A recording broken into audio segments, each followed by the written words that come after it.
Welcome, friends, to the Ink to Film podcast, where we read the book and then see the movie. I'm writer Luke Elliott. And I'm filmmaker James Bailey. And we are off again this week, this time because I'm in Scotland, but we are going to be releasing this former Patreon exclusive covering Return to Oz. Yeah, this is a very strange project for any of you who have not seen Return to Oz. If you like Wizard of Oz, it's not really like that at all. No, but it's fun. I remember we had a good time with this one. The Wheelers, there's some really wild visuals.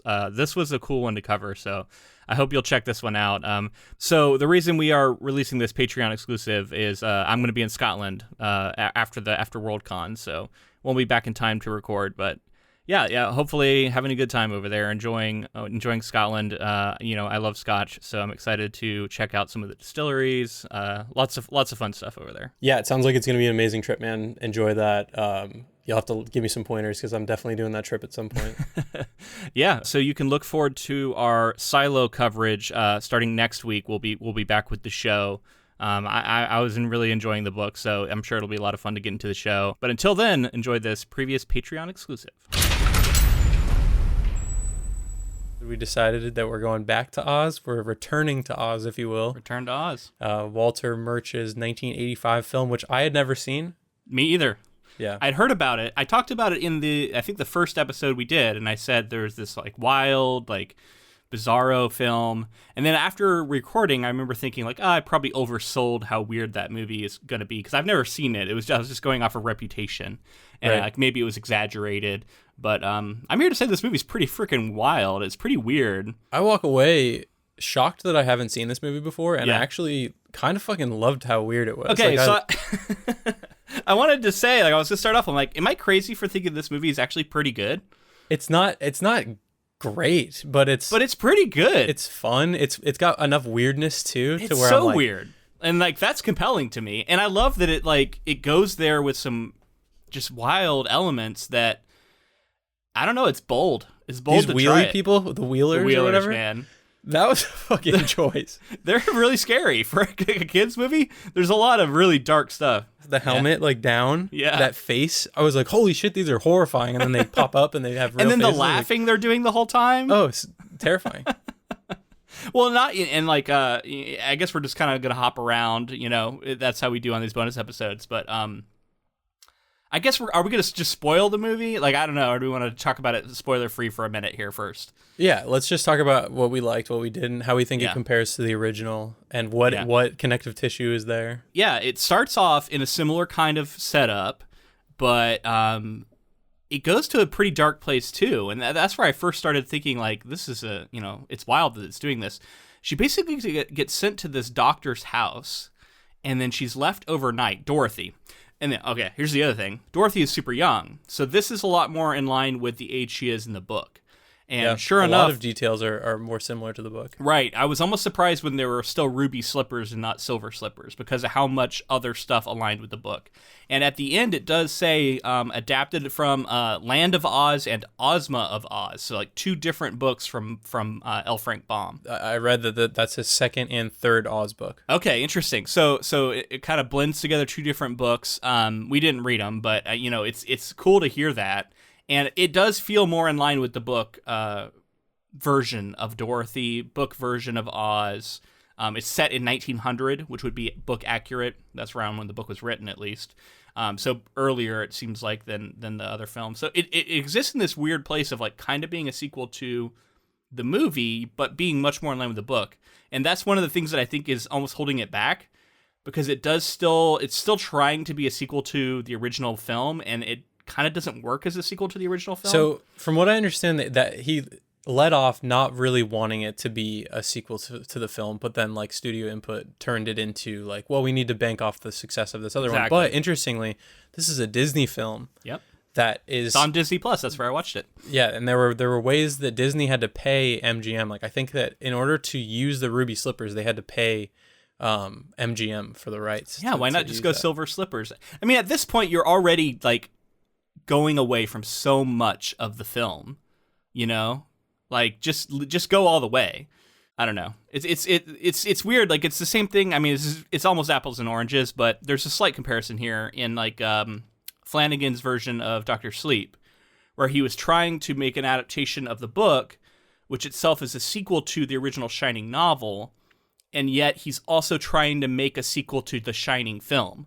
And that was where it got into trouble for both of us, where we both kind of didn't like that trying to straddle both stories. And that's, I think, some of the issue here too, is like, you're really making a book you're making a movie that's a sequel to the book version of Wizard of Oz, but all this other stuff from the original film is getting in there, and it's just kind of weird. I never really knew how to treat this movie, because ultimately you're looking at Dorothy and you're like, she's half the age of the other Dorothy we noticeably saw. Though, and that's what's so funny about Wizard of Oz, and when they made it in the 30s, is like they expected us to think that a 16-year-old girl, clearly a 16-year-old girl in my eyes when I look at her, was like a child, 10 or something, and then it's funny to see it actually that way on screen, and how that does change a lot of dynamics, and it changes a lot of how you feel about the film.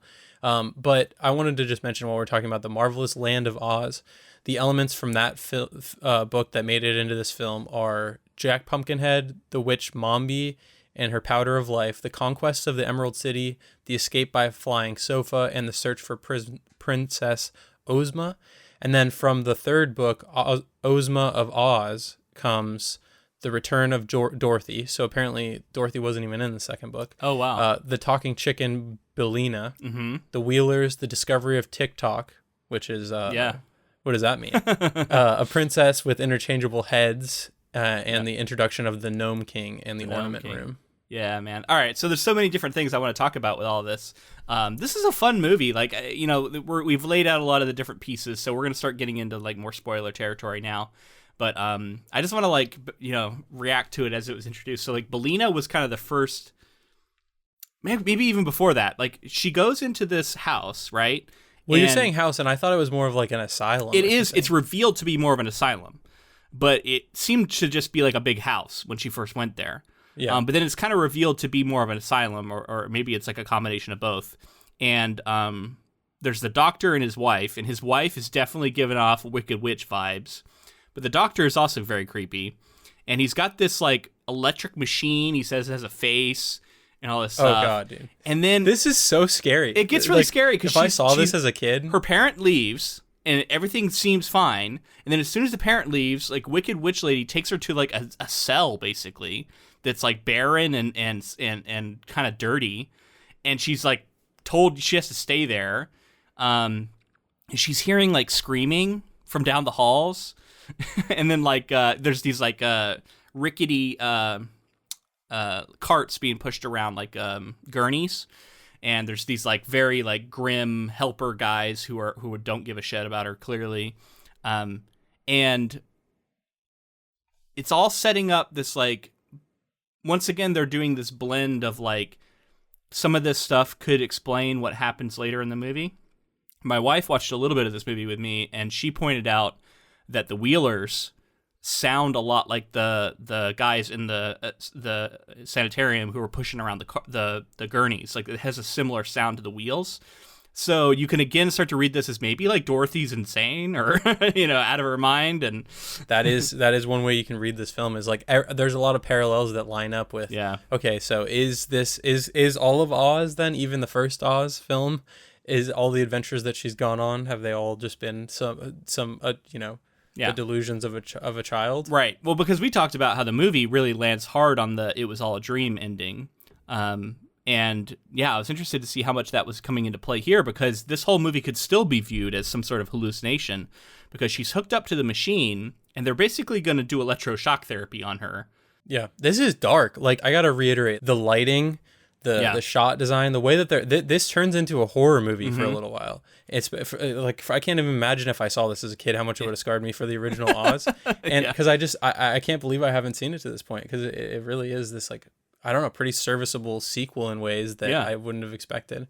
But yeah, really dark. And then she like runs away, falls in a river, almost dies. Yeah, and then there we go. She wakes up in Oz, and the first thing we get is this talking chicken, which the effect is so strange. It's just like a taste of the strangeness of this movie. But yeah, it looks like a taxidermy chicken where they're like puppeting its mouth. It's real dark. And it's got this, funny accent, and it's quipping a lot of jokes. Belina is, at least it's not fried chicken, she says, and like just all this different stuff. And then the other effect that gets introduced is these rocks that have these faces. And I thought this was a pretty cool effect, especially for the 80s. Like, feels very Labyrinth, very like it like the puppetry and everything in this was also. I didn't see much about like the puppetry. Maybe I should have looked harder. But that Jim Henson sort of stuff that I loved in the 80s. So Dark Crystal, that kind of thing. Especially when you get like when you get the head that becomes the like. I forget what's his Gump is his name. Gump. Yeah. He's very Jim Henson. That face. Yeah, some wild stuff, right? And then we get the Wheelers. We get all of the Emerald City is like fallen into disrepair. Everybody's been turned to stone. The Yellow Brick Road is is totally been torn apart. So like if you're coming in as a kid who's just seen Wizard of Oz, which is so happy-go-lucky, and then you see this, it's so dark. Oz has been destroyed in so many ways, and something bizarre is happening. And then you get the Wheelers come rolling out in the ruins, and they are terrifying. As we already touched on, they're really something else. They have that really long-limbed body look of creepiness that you see on the internet even today. They're rolling around on all fours. Yeah, they clearly have some sort of extension, like stilts or something in their arms that are allowing the wheels in the front to make it to the ground. And they have these scary masks that are on the top of their head, but then they lift it up and their faces are underneath. This film existed when I was watching the original Oz film endlessly. If somebody had said, James, there's a sequel, you need to watch the sequel, it could have really fucked me up even more. I think it did some people. I even had somebody reach out on Instagram to say that they gave them nightmares. The Wheelers gave them nightmares. I mean, I could totally see it if you saw this as a kid. Yeah. And again, costume design is crazy, and the practical effects in this film are wild. Whether they work or not, there's a lot. There's a lot going into this film. Well, then we meet TikTok, who's this social media platform. Yeah. I cannot believe that TikTok had to have stolen the name because the spelling is the same. I don't know. Very bizarre. It's a very bizarre way to spell TikTok. Yeah, that's true. It is spelled the same way. It's spelled the exact same way. That's so bizarre. Yeah. Maybe all of TikTok is just some reference to an Oz. Return to Oz. Yeah. To what? The Oz's army. Yeah, he is Oz's army, I guess, too. It's really interesting. I kind of like the conceit. Like he has like ThinkWorks, he has his speech, and then he has his action.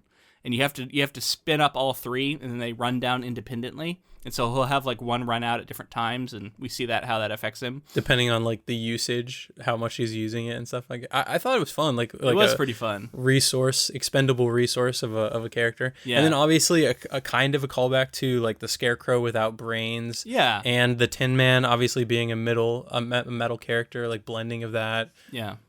He is this like kind of inhuman character, and I think he even says like his like inhumanity is like his favorite part. Like that he leans into it. He's like proudly not a human. Pretty funny. And then so she meets him, and he like kicks the ass a bunch of these Wheelers. And he really does. Fairly funny sequence.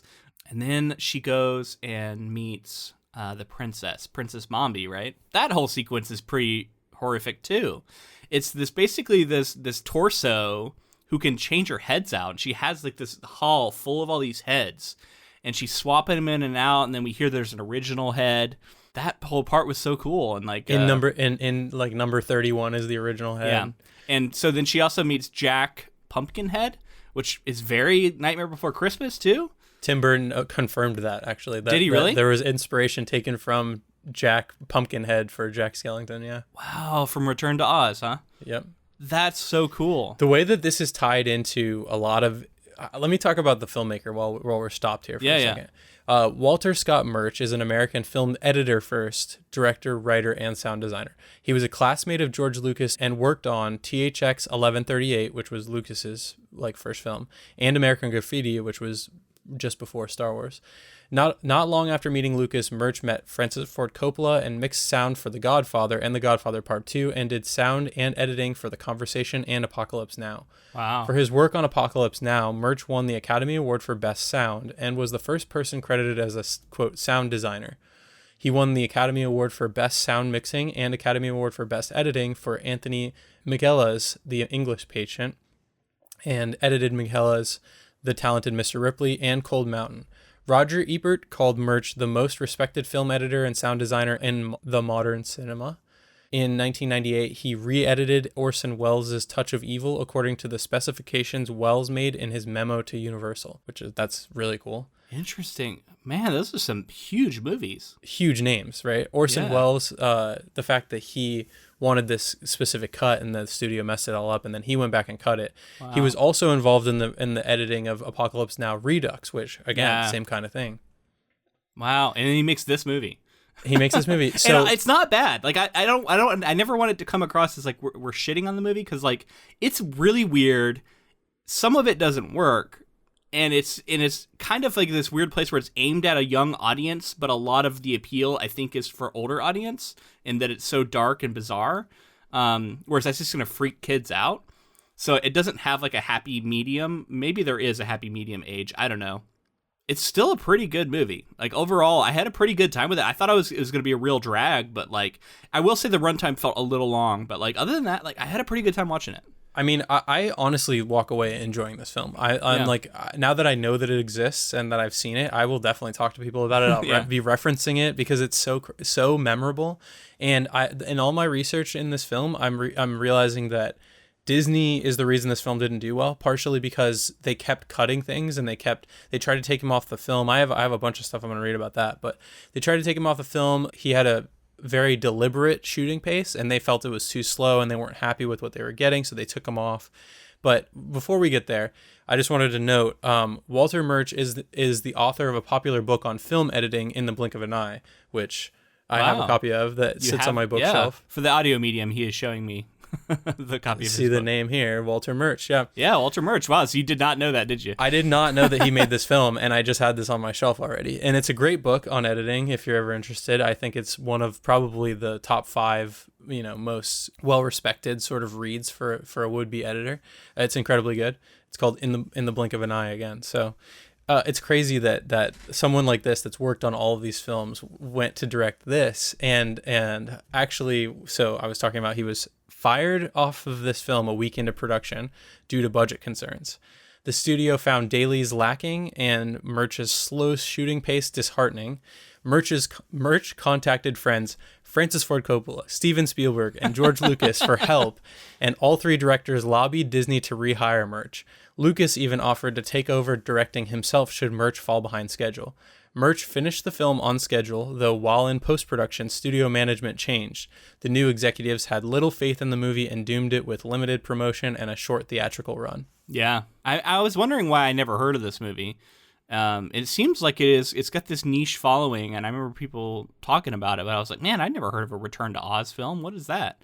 And it seems like if it had gotten more play, it might have been on my radar, because it kind of works in the same way that like Neverending Story does. I felt, yeah, exactly. Yeah. Which is also a movie that is almost too dark for children, but it's still something that, appealed to us. There's a lot in this that I think would speak to the same audience as Neverending Story or your Jim Henson productions like The Dark Crystal and Labyrinth and that kind of thing. And so it's crazy that they had this. And I'm not saying this movie is like excellent and it absolutely would have blown up and been the biggest movie ever if it had the proper marketing, but it did sound like along the way they were freaking out about budget. They were cutting scenes. Originally, I'm sure you can tell this, the Scarecrow was originally supposed to be fully articulated animatronics, and they instead were just like, throw this bag over his head quick. And the reason was budget cuts forced the puppeteers to reduce his face to a series of masks with fixed expressions. Yeah. Yeah, it is one where I was like, they do this today and it probably looks a lot better. But the other thing is like, I love that it's 80s and that everything is done practically in some way. And like the rock effects, like I loved it when the rocks would go and give their report to the Gnome King. Oh, yeah. And it was this face that it was like very impressionist kind of expressions going on with the rock, and like that was so cool. Like I love that effect. It was almost like long exposure of stop motion. Yeah, that's what it looked like to me. It's like sort of like merging and melding together of stop motion. Yeah. But I honestly don't even know what the technique was. It looked like that to me. It was cool. To create the stop motion puppets of the gnomes, Nicol Williamson and Pons Marr were photographed against a background grid. Will Vinton of Claymation fame then watched the footage frame by frame and manipulated the puppets based on the movements and expressions of the actors. So yeah, it was stop motion. Wow. Claymation, possibly. So cool. I just love those kind of effects. So like this movie is full of that kind of stuff that I really, really like. And like it makes me feel so nostalgic. And like seeing TikTok, like he's clearly like this animatronic creation that was a real thing, right? That moved about on set. Yeah, someone's inside of there puppeting it and stuff, but it looks so cool when you got the eyes light up and the eyebrows and stuff that are very expressive. And that's clearly all being controlled by a human. It's so cool. Nowadays, it'd all be CGI, and like it sure probably look good, but like there's just something about that puppet that's so cool. I mean, just the craftsmanship that goes into making something like that too. Like, of course, like there are still craftsmen working on set, but the fact that they were forced to use them then, and the ingenuity that had to go into making something like TikTok, it's just very cool. And then the set design like reflects that. A lot of that could have been green screen today, but instead they have these big halls and everything. It looks very cool. I will note that Walter Murch, the only other thing he ever directed was an episode of Star Wars: The Clone Wars, the animated TV series. Wow, that's it. That's it. He had this in 1985, and then he was like, oh, fuck it, I'm going back to editing. And then not until 2011 did he direct again, and it was an animated television episode. Wow. Which, the Clone Wars, for those who don't, I'm sure people are aware of it, but there's so much more that goes on in the Clone Wars that I feel like people just don't engage with, that I think really fleshes out the Star Wars world in ways that people want. They just aren't willing to watch it due to the fact that it's animation, I guess. I will say the first season is very kiddish, for lack of a better word. Like it starts out kind of difficult for an adult, but then I promise after 10 20 minute episodes or so, it gets really good. Yeah, I'm kind of just sick of Star Wars stuff a little bit, which is hard to say, but I like a lot of stuff. Except for Andor. No, I loved Andor, but I'm not like just like, oh, where's some more Star Wars I can get? It's more like Sure. I'll eventually like acquiesce and be like, fine, I'll check this out, but it better be good. That's how it was with Andor. Sure, yeah, I get that. Obviously, Star Wars: The Clone Wars I watched as it was coming out and stuff. Like it's not. It's. I think it's definitely a little harder for people to jump into it now.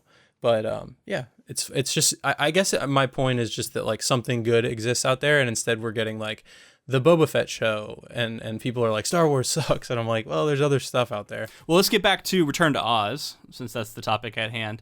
We got Jack Pumpkinhead gets introduced. He's in the tower, and then he has this weird thing where like he's missing his mother, and then he asks Dorothy, "Can I call you Mom?" And she says yes, and that all was weird. Yeah, this is like an Oedipus complex thing for sure, right? Yeah, very strange. And then for the rest of the time, he's like, "Mom," and I'm like, no. Every time it felt weird. Better to just not do that. She's like a 10-year-old girl. Really off-putting. She did a good job, by the way. Who is that actor, and was she in anything else? This was one of the bigger like surprises to me that I didn't realize. I didn't put the pieces together. But her name is Fairuza Balk. If you see her as an adult, you absolutely would recognize her. She plays like the best friend in a lot of films and TV shows, but she was in American History X. You'd probably honestly recognize her from that. I have seen that, but it's been a long time. She was in Almost Famous. She's like one of the friends in Almost Famous. That. She's here you go.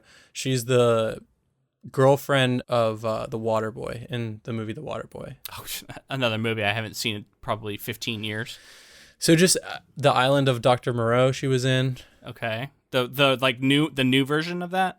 Yeah, like the 90s one. 90s one? She was in The Craft. If you saw The Craft, I know a lot of 90s people love. I did see The Craft. That's with the witches and stuff? Witches, yeah. She's one of the 4? Yep. Okay, I think I can picture her. I think I know who she would have been then. Okay. She's kind of like the goth-ish. Yeah. Okay, yeah. Cool. Yeah. Nice. Which I had no idea till I went looking, and I was like, oh my gosh, what a cool connection. And she's been in so many things, and she's never had that one like defining role, I wouldn't say, but maybe this is it. Maybe or The Craft, honestly. I think that's a pretty iconic role. Yeah. Cool. Yeah, I can totally picture which one I think she is, because like, yeah, it makes sense now. Interesting. Yeah, I thought she did a pretty good job, honestly, for someone so young. Like, you're the star of this movie. You're asked to do a lot. Yeah, so they escape from this tower in just like a wild way. Like she goes and gets the original, like steals the powder from this original head storage area. And the moment where she takes the powder and like wakes the head up and the head starts yelling and then all the heads start screaming and then the torso hops out of the bed and starts lunging after her. That was another really terrifying moment. Then she ends up escaping on this flying machine. And I loved how this fucking Gump is like, oh, this is a weird way to be alive. I feel very poorly put together. I don't know how long I'm going to last. Yeah. Really dark. It's like, my life's a living hell. It is. Like, he's got, like, ropes holding him together and stuff. And I guess we come to find that he's sort of more the head than anything. It's not, like, the whole couch and everything. I was worried that, like, when the couch gets eaten, he's going to, like, feel pain. And he's going to be, like, in agony. Oh, yeah, because the couch gets eaten later. Man, it's so funny. It was cool that they like cobbled together because immediately as soon as there was two of them, I was like, all right, well, there has to be a third companion. Like, who's this third? There's TikTok. We got Pumpkinhead. Who's going to be the third companion? And then they cobbled together a companion out of like. It's just a head off the wall that they bring to life with magic dust, and that becomes Gump, who is like their vehicle that they fly on. So wild, right? It's what a wild film this is. The movie's very weird. And anyway, they go to the Gnome King next. And the Gnome King, the whole conceit of him is so cool. They don't really spell this out, although at one point I think there's a reference to it. But he sets up this game where they are going to try and find an ornament and then say the word Oz on it and then try and identify which one is the Scarecrow. And then if they fail, they become ornaments themselves. But what doesn't really get explained, but does seem to be the case, is with every ornament that gets transformed, he becomes more of a person. Yeah. And I didn't know. I'm like, what is happening? Because every time like it kept coming back to him, he was like a little bit more and more person-like. And even the first time I noticed his eyes became real eyes. And I was like, oh shit, they're like it becomes like eyes. A face with like, rocks on it and stuff. And then when it starts reverting and they start bringing him back, he reverts too, and he becomes more and more of this just rock golem thing. I feel like so much of what we like in this film too, like don't get me wrong, Walter Murch I think brought a lot of cool stuff to this, but I bet you a lot of this is from Baum, like L. Frank Baum, because all of it sounds like I read off at the beginning, all of it sounds like things from. But I will also say world. A lot of what I like about this movie is the special effects of the time and how they were able to pull stuff off and how off-putting but engaging it is. It's this weird, I don't know. But a character like Gump, like that's probably straight out of the book, Yeah. And I don't know, just all of these things built up to be something very cool. Well, I'm sure that detail about becoming more like Gnome becoming more of a man and then reverting back, that's probably from the book. And then when he reverts back, it gets scary, man. So he turns into this giant like Dark Souls boss. Basically, He's got fire behind him, and he's like, "Argh!" And he's like, he's giant. He's grabbing things. He grabs Gump's body, which is this like lounge at this point, and he eats it. And his mouth like opens so wide, and he's dropping it down there. All along, we've been hearing something about the chicken. Like, oh, gotta get that chicken. They're being very specific about the chicken. So I was like, I knew something's gonna come back with Belina, because she's hiding in Jack's head. And then she ends up laying her egg, which she's been trying to lay an egg like the whole movie. She lays the egg, and it goes down the throat of the Gnome King, and then that's poison to gnomes, and it kills him. Obviously. It's very, I'm melting, you put water on me, sort of defeating a villain in that you laid an egg down my throat.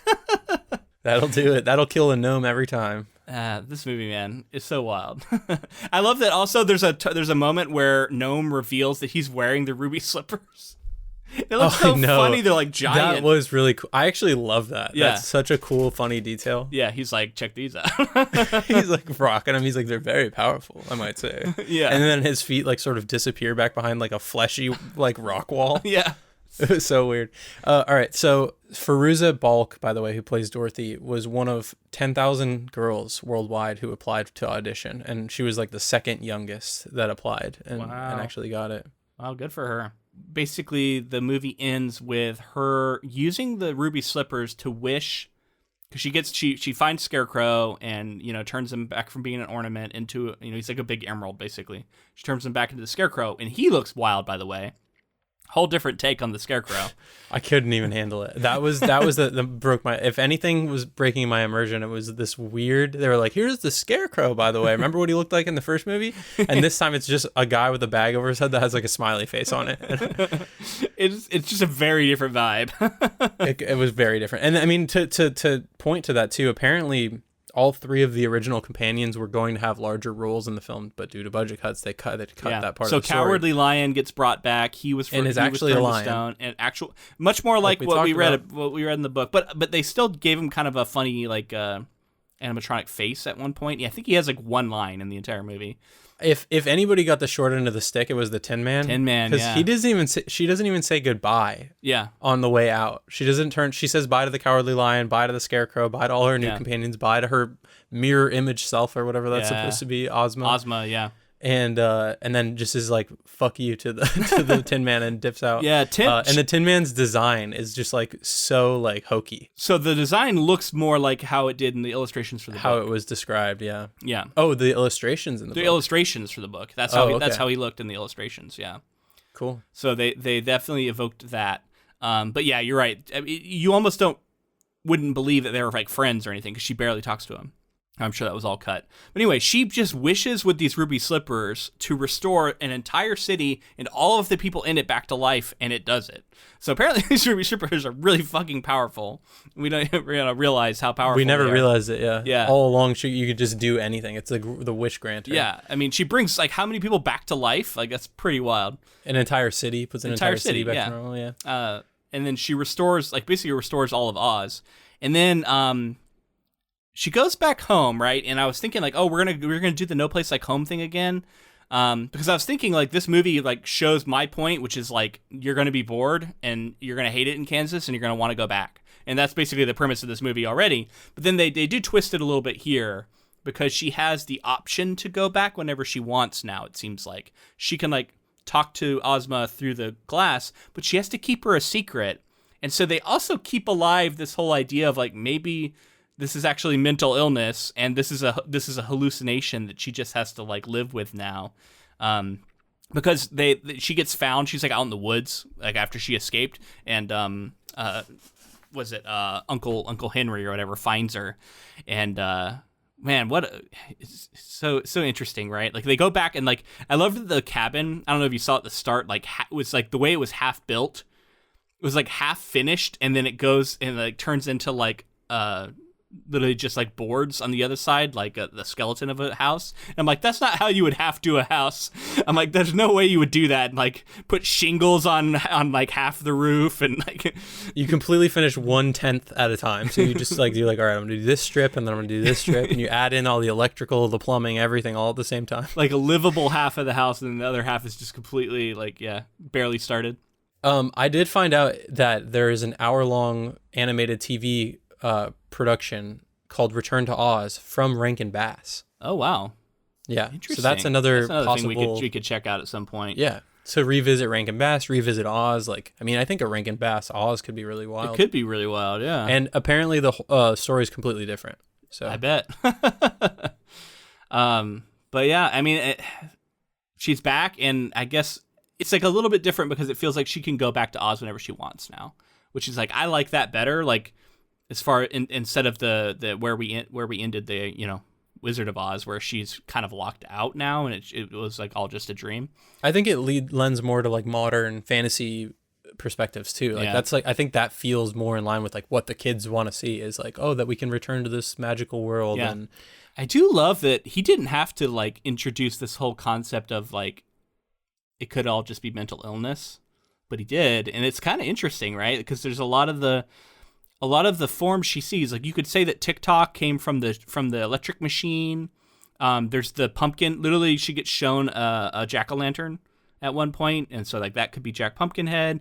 The wife of the doctor looks a lot like the princess Mombi, with her like her real head looks just like that. And then even the doctor, I think, is the same actor who portrays the Gnome King when he turns into like his rock band self. I looked like the same guy, just covered in rock makeup. Interesting. I think it's the same guy. So much like the movie, they're playing with that.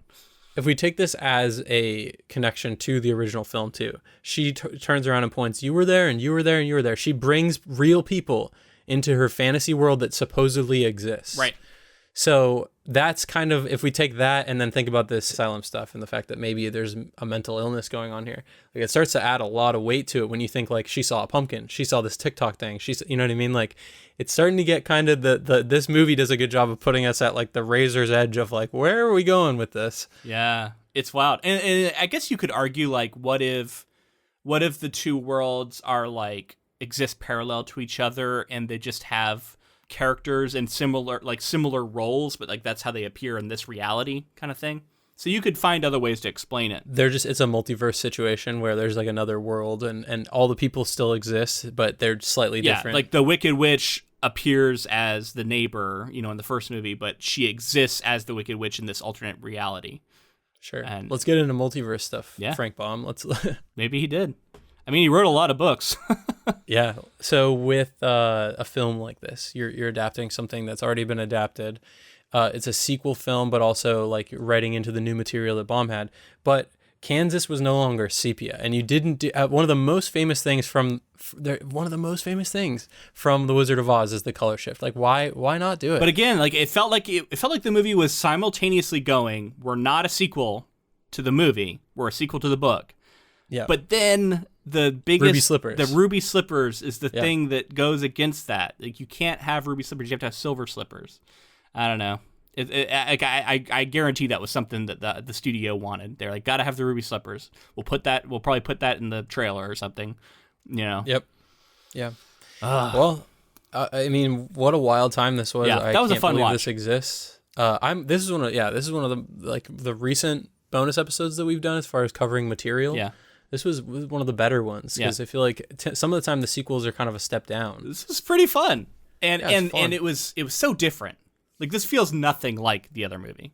Yeah, like we say sometimes, it kind of feels like a piece falling into place too. Like I feel like I can totally see people who love this movie and loved it since they were a kid, and like some of the influences that go on for the Tim Burton stuff and his whole Henry style, Selick, right? Henry Selick stuff as well, yeah. And then also just the way that it's touched with clearly one of a fantastic artist like Walter Murch who has edited and sound designed some of the greatest films of all time and is friends with all these directors that are like in the pantheon. It's cool to have seen his one movie, right? Yeah. It's like you've seen this guy's one movie now that he directed. It really, really is a big moment for me. Like I really feel like a piece fell into place when we watched this. So I'm glad we did. Yeah, hopefully you all enjoyed it too. Thanks for listening, and until next time, keep adapting.